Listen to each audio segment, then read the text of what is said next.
Hey there, sneezers. I'm Roham, and sorry about that. Well, we all sneeze in daily basis, and depending on the season, weather, or allergies that we might have, we sneeze in different times.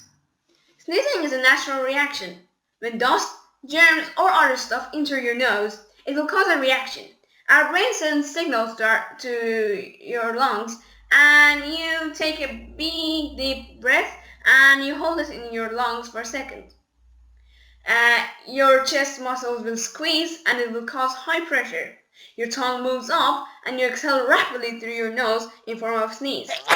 If you're human, then it's really likely that you've heard of one of those myths about sneezing, like, oh, your eyes might pop out, or holding your sneeze can damage your brain, and a lot more.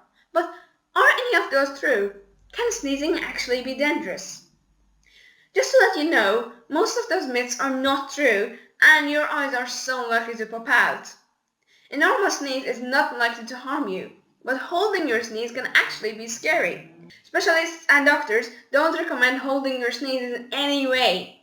The injuries that might occur are flukes or are related to some underlying anatomical oddity.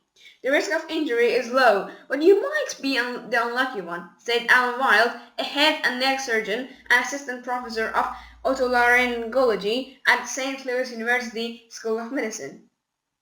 Holding your sneeze can cause your blood vessels, especially around your brain, to get weak or even pop. Not to mention what could happen if your vessels pop inside your eye or ear or even your brain. So just let that little sneeze go out. Keeping that little is not worth it.